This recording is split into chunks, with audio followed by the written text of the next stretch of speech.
Hi guys, welcome back to my channel with another video. तो यार आ चुका हूँ एक और नई वीडियो के साथ वापस। देखिए, जो हमारी उत्तराखंड हिस्ट्री की सीरीज चल रही थी उसको कंटिन्यू करते हुए आज हमारा जो अगला टॉपिक होगा उसमें हम लोग बात करेंगे स्वतंत्रता आंदोलन में उत्तराखंड की भूमिका। ठीक है, जो भारत का स्वतंत्रता आंदोलन चल रहा था उसमें उत्तराखंड की क्या क्या भूमिकाएँ थी, इस चीज़ के बारे में हम लोग देखते हैं। तो देखिए, इसमें पहला पॉइंट है उत्तराखंड में क्रांति का विद्रोह 1824 में रुड़की के कुंजा तालुका से प्रारंभ हुआ था। ठीक है, उत्तराखंड में जो क्रांति का विद्रोह था, विद्रोह कब से शुरू हुआ था? 1824 ईस्वी से शुरू हो गया था। ठीक है, पूरे भारत में क्रांति विद्रोह चल रहे थे, उसी में उत्तराखंड जो था, उत्तराखंड भी 1824 से तत्पर हो चुका था क्रांति विद्रोह करने में। ठीक है, 1824 ईस्वी से रुड़की के कुंजा तालुका से प्रारंभ हुआ था क्रांति विद्रोह। इसका जो नेतृत्व करा था वो किसने करा था? लंढौर रियासत के विजय सिंह एवं कल्याण सिंह ने। ठीक है, अब देखिए, जो ये क्रांति का विद्रोह हो रहा था इसका जो नेतृत्व कर रहे थे स्टार्टिंग में वो थे लंढौर रियासत। एक लंढौर रियासत हुआ करती थी, वहाँ के जो विजय सिंह थे एवं कल्याण सिंह थे, ये लोग क्या कर रहे थे? नेतृत्व कर रहे थे। ठीक है, अब देखिए, स्वतंत्रता आंदोलन की बात आती है तो इसमें से सबसे फेमस नाम, सबसे इम्पोर्टेंट नाम आता है कालू मेहरा जी का। ठीक है, अब देखिए कालू मेहरा जी कौन थे, इनके बारे में हम लोग बात करते हैं। अब देखिए, आई थिंक ये पीसीएस के एग्जाम में पूछा गया था, उत्तराखंड पीसीएस में कालू मेहरा के बारे में लिखना था, उसमें 200 या 250 शब्दों में। तो इस तरीके के क्वेश्चन बनते हैं छोटे एग्जाम में भी। कालू मेहरा उत्तराखंड के प्रथम स्वतंत्रता सेनानी हुआ करते थे कालू मेहरा, तो इनके बारे में काफ़ी क्वेश्चन बनते हैं, तो ध्यान से देखना। कालू मेहरा जी के बारे में थोड़ी सी चर्चा करते हैं। तो देखिए, जो कालू मेहरा थे बेसिकली ये चंपावत के थे। ठीक है, लोहाघाट चंपावत के थे ये। अब इन्होंने क्या किया था? इन्होंने कुमाऊं में अंग्रेजों के विरोध में क्रांतिवीर नामक गुप्त संगठन चलाया था। अब एग्जाम में बनता है क्रांतिवीर नामक गुप्त संगठन किसने चलाया था? तो ये स्टार्टिंग में चलाते हैं कालू मेहरा जी। ठीक है, जो क्रांतिवीर नामक संगठन बनाया गया था ये एक गुप्त संगठन हुआ करता था, तो इसको चलाया था कालू मेहरा जी ने, जिन्हें उत्तराखंड के प्रथम स्वतंत्रता सेनानी होने का गर्व प्राप्त है, मतलब गौरव प्राप्त है। ठीक है, उत्तराखंड के प्रथम स्वतंत्रता सेनानी कौन थे? कालू मेहरा जी थे। ये वाला क्वेश्चन एग्जाम में बार बार बनता है। फिर देखिए, कालू मेहरा जी को गुप्त संगठन चलाने के लिए अवध के नवाब वाजिद अली शाह ने प्रेरित किया था। अब देखिए, जो कालू मेहरा जी ने गुप्त संगठन चलाया था यानी क्रांतिवीर नामक, इसको चलाने के लिए जो प्रेरित किया था वो थे वाजिद अली शाह। ठीक है, ये अवध के नवाब हुआ करते थे, इन्होंने ही प्रेरित किया था कालू मेहरा जी को गुप्त संगठन चलाने के लिए। फिर देखिए, कालू मेहरा जी के साथी क्रांतिकारी आनंद सिंह फर्त्याल एवं बिस्ना सिंह को फांसी की सज़ा दी गई थी। इन सभी को फांसी की सज़ा दी जाती है, जिनमें से कालू मेहरा जी के साथ साथ क्रांतिकारी जो आनंद सिंह फर्त्याल जी थे और बिस्ना सिंह थे, इनको भी फांसी की सज़ा दी जाती है। फिर देखिए, 10 मई 1857 ईस्वी को 1857 ईस्वी में प्रथम स्वतंत्रता संग्राम की शुरुआत मेरठ छावनी से हुई थी। अब आपने 1857 ईस्वी की क्रांति तो सुनी होगी, ठीक है, पढ़ा होगा। तो उसकी जो शुरुआत हुई थी ये मेरठ छावनी से हुई थी, जिसका नेतृत्व बख्श खां कर रहा था उस टाइम पीरियड पर। ठीक है, फिर देखिए, सितंबर 1857 ईस्वी में बरेली के जो नवाब थे खान बहादुर खां, इनकी सेना ने हल्द्वानी में आक्रमण करके कब्जा कर लिया था। ठीक है, जो खान बहादुर खां थे, इनकी जो सेना थी, इन्होंने हल्द्वानी पर आक्रमण करा और हल्द्वानी पर कब्जा कर लिया था। फिर देखिए, कुमाऊं क्षेत्र के हल्द्वानी में 17 सितंबर 1857 ईस्वी को राज्य के लगभग 1000 क्रांतिकारी द्वारा अधिकार कर लिया गया था, जिसके बाद नैनीताल के फांसी गदेरा में क्रांतिकारियों को फांसी दे दी गई थी। ठीक है, जो कुमाऊं क्षेत्र का हल्द्वानी क्षेत्र है, यहाँ पर 17 सितंबर 1857 को राज्य के लगभग जो 1000 क्रांतिकारी थे उनके द्वारा अधिकार कर लिया जाता है, जिसके बाद जो नैनीताल का फांसी गदेरा था वहाँ पर जितने भी क्रांतिकारी थे उनको फांसी दे दी जाती है। फिर देखिए, 1870 ईस्वी में अल्मोड़ा में डिबेटिंग क्लब की स्थापना होती है। ठीक है, जो डिबेटिंग क्लब था ये एग्जाम में बनता है। डिबेटिंग क्लब की स्थापना कब हुई? 1870 में। कब, कहाँ पर हुई थी? अल्मोड़ा में। ठीक है, अब जो इसकी योजना कर रहे थे, जो डिबेटिंग क्लब बना था, इसकी जो योजना थी वो बुद्धि बल्लभ पंत जी के द्वारा करी गई थी और इसके संरक्षक बनाए गए थे भीम सिंह जी को। ठीक है, और डिबेटिंग क्लब के द्वारा ही 1871 ईस्वी में अल्मोड़ा अखबार का प्रकाशन भी होता है। फिर देखिए, 1883 ईस्वी में क्या होता है? अल्मोड़ा में बुद्धि बल्लभ पंत की अध्यक्षता में इल्बर्ट बिल के समर्थन में सभा होती है। ठीक है, जो इल्बर्ट बिल आया था उस टाइम पीरियड पर, तो इल्बर्ट बिल के समर्थन में एक सभा हुई थी अल्मोड़ा में। बुद्धि पल्लव पंत इसकी अध्यक्षता कर रहे थे। 1875 ईस्वी में दयानंद सरस्वती द्वारा आर्य समाज की स्थापना होती है। अब ये वाला क्वेश्चन भी काफ़ी इंपॉर्टेंट है। आर्य समाज की स्थापना किसने करी है, ये क्वेश्चन बनता है। तो दयानंद सरस्वती जी ने करी थी 1875 ईस्वी में। ठीक है, जो दयानंद सरस्वती थे, इन्होंने 1854 से लेकर 1855 में प्रथम बार बद्रीनाथ की यात्रा भी करी थी। ठीक है, फिर देखिए 1867 ईस्वी में स्वामी दयानंद सरस्वती ने हरिद्वार में कुंभ मेले के अवसर पर पाखंड खंडनी पताका फहराई थी। जो पाखंड खंडनी नामक एक पताका हुआ करती थी, उसको फहराया था कुंभ मेले के अवसर पर हरिद्वार में। किसने फहराया था? स्वामी दयानंद सरस्वती जी ने। कब फहराया था? 1875 ईस्वी को। ठीक है, 1886 ईस्वी में कांग्रेस के कलकत्ता अधिवेशन में कुमाऊं क्षेत्र के ज्वालादत्त जोशी सहित 2 लोगों ने भाग लिया था। अब ये वाला जो पॉइंट है ये भी काफ़ी इंपॉर्टेंट है। 1886 ईस्वी में जो कांग्रेस का कलकत्ता अधिवेशन होता है, उसमें कुमाऊं क्षेत्र से किसने भाग लिया था, ये एग्जाम में बनता है। तो ज्वालादत्त जोशी जी ने भाग लिया था और इनके साथ 2 और लोगों ने भाग लिया था। ठीक है, अब देखिए जो प्रथम विश्व युद्ध हुआ था उसमें कुल 5 विक्टोरिया क्रॉस और 10 मिलिट्री क्रॉस के साथ 15 मेडल भारतीय सेना को मिले थे। इन 15 मेडलों में से 4 मेडल जो थे ये गढ़वाली सैनिकों को मिले थे। ठीक है, 1903 ईस्वी को अल्मोड़ा में गोविंद बल्लभ पंत तथा हरगोविंद पंत के प्रयासों से हैप्पी क्लब की स्थापना होती है। ठीक है, हैप्पी क्लब की स्थापना किसने करी थी? गोविंद बल्लभ पंत और हरगोविंद पंत के प्रयासों से हुई थी 1903 ईस्वी में। ठीक है, 1903 में हुआ था। फिर देखिए 1906 ईस्वी में हरिराम त्रिपाठी ने वंदे मातरम का कुमाऊनी अनुवाद जय जय माई जन्मभूमि धन्य धन्य तुम के नाम से किया था।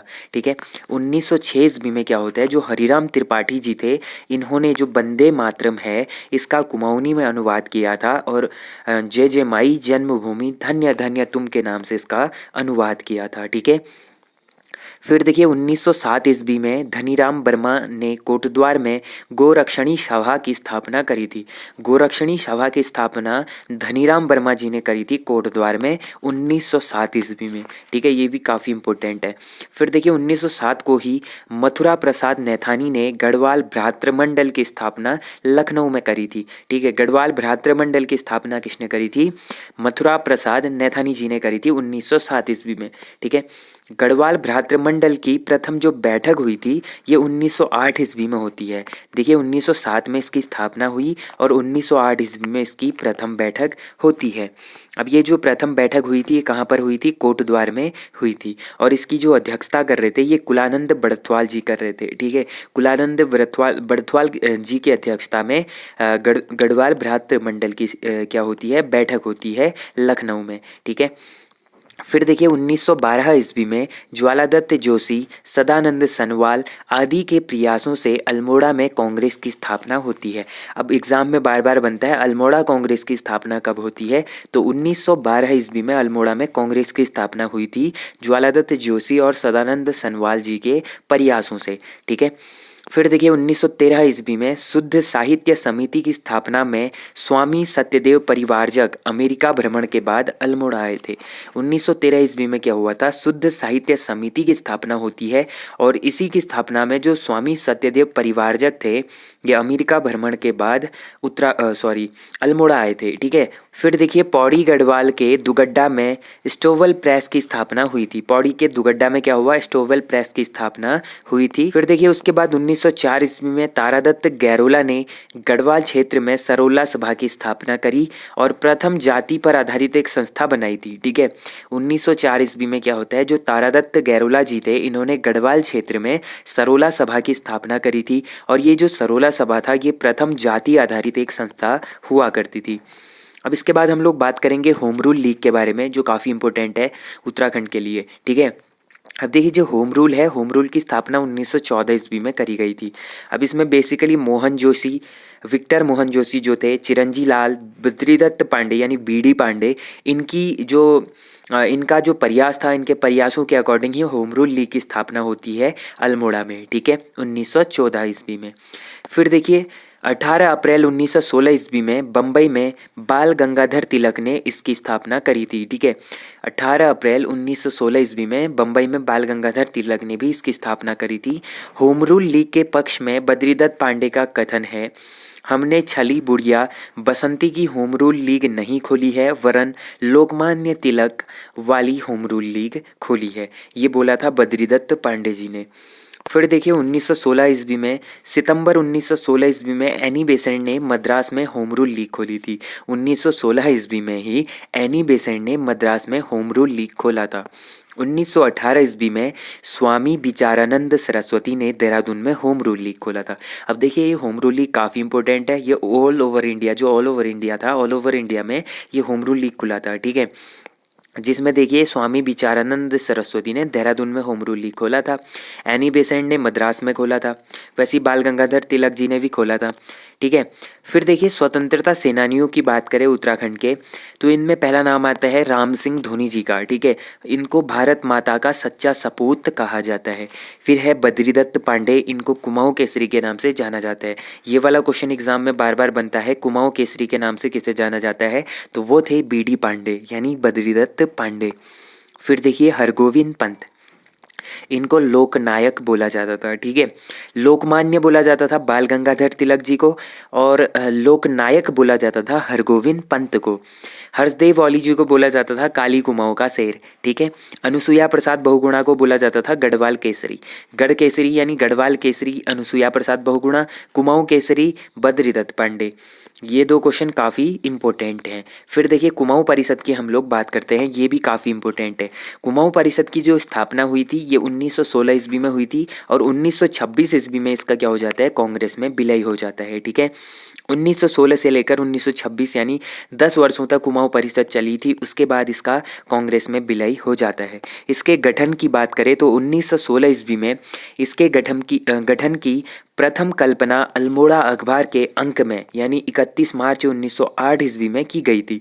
ठीक है, इसके गठन की जो इमेजिनेशन थी, कल्पना थी, ये अल्मोड़ा अखबार के अंक में 31 मार्च 1908 ईस्वी में की गई थी, और 1916 ईस्वी में इसका गठन हुआ था।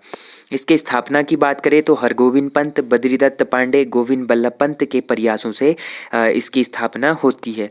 अब इसके उद्देश्य क्या हुआ करते थे, तो बेसिकली राज्य में जो राजनैतिक सामाजिक शिक्षा का विकास करना ही इसका उद्देश्य हुआ करता था। ठीक है, राज्य में राजनैतिक शिक्षा, सामाजिक शिक्षा, इसका विकास करना इसका उद्देश्य हुआ करता था। अब देखिए जो कुमाऊं परिषद था, इसके जो अधिवेशन है ये काफ़ी इंपॉर्टेंट है, एग्जाम में बार बार बनते हैं। तो अधिवेशनों की बात करें तो जो इसका प्रथम अधिवेशन हुआ था ये सितंबर 1917 ईस्वी में हुआ था अल्मोड़ा में। ठीक है, इसकी जो अध्यक्षता कर रहे थे वो थे जयदत्त जोशी। अब दूसरे अधिवेशन की बात करें तो 24-25 दिसंबर 1918 ईस्वी में इसकी दूसरा अधिवेशन होता है हल्द्वानी में। इसकी जो अध्यक्षता कर रहे थे वो थे तारादत्त गैरोला जी। फिर देखिए तृतीय अधिवेशन की बात करें तो 22 से लेकर 24 अक्टूबर 1919 ईस्वी में कोटद्वार में इसका अधिवेशन होता है, जिसकी अध्यक्षता कर रहे थे राय बहादुर बद्रीदत्त जोशी जी। ठीक है, चौथे अधिवेशन की बात करें तो 21 से लेकर 23 दिसंबर 1920 ईस्वी में काशीपुर में चौथा अधिवेशन होता है काशीपुर में। ठीक है, इसकी अध्यक्षता कर रहे थे हरगोविंद पंत जी। पांचवें अधिवेशन की बात करें तो 1923 ईस्वी में पांचवा अधिवेशन टनकपुर में हुआ था, इसकी अध्यक्षता कर रहे थे बद्रीदत्त पांडे जी। छठे अधिवेशन की बात करें तो 1926 ईस्वी में छठा अधिवेशन हुआ था, और ये हुआ था रानीखेत में। इसकी अध्यक्षता कर रहे थे बैरिस्टर मुकुंदी लाल। ठीक है, रानीखेत के गनिया देवली नामक जगह पर छठा अधिवेशन हुआ था। तो ये जो 6 अधिवेशन है ये काफ़ी इंपॉर्टेंट हैं। ठीक है, सेकेंड अधिवेशन की बात करें तो जो सेकेंड अधिवेशन हुआ था इसमें बेगार मुक्ति एवं जंगलात अधिकार जनता को लौटाने संबंधी प्रस्ताव रखे गए थे। अब उस टाइम पे जो बेगार प्रथा चल रही थी उसकी मुक्ति के लिए एवं जो जंगलात अधिकार थे वो जनता को लौटाने संबंधी प्रस्ताव सेकेंड अधिवेशन में रखे गए थे। फिर देखिए कुमाऊं में हिंदू मुस्लिम एकता के प्रणेता किसे माना जाता है, तो ये बद्रीदत्त पांडे जी को माना जाता है। हिंदू मुस्लिम एकता का प्रणेता बद्रीदत्त पांडे जी को माना जाता है। तो आज के लिए हम इतना ही रखते हैं। इसके बाद जो अगला टॉपिक आएगा ये आएगा उत्तराखंड की स्वतंत्रता आंदोलन में भागीदारी। जो स्वतंत्रता आंदोलन था उसमें उत्तराखंड राज्य की क्या भूमिका रही, क्या भागीदारी रही, इसको हम लोग अगले सेशन में पढ़ेंगे। तो आज के लिए इतना काफ़ी है। होप करता हूँ आप लोगों को ये वीडियो पसंद आई होगी। वीडियो पसंद आई, वीडियो को मेक श्योर लाइक ज़रूर करना। जो लोग चैनल पर नए हैं चैनल को सब्सक्राइब जरूर कर देना। तो मिलते हैं ऐसे ही इंटरेस्टिंग और अमेजिंग वीडियो के साथ। तब तक के लिए अपना ध्यान रखिए, पढ़ाई करते रहिए। Take care and bye bye.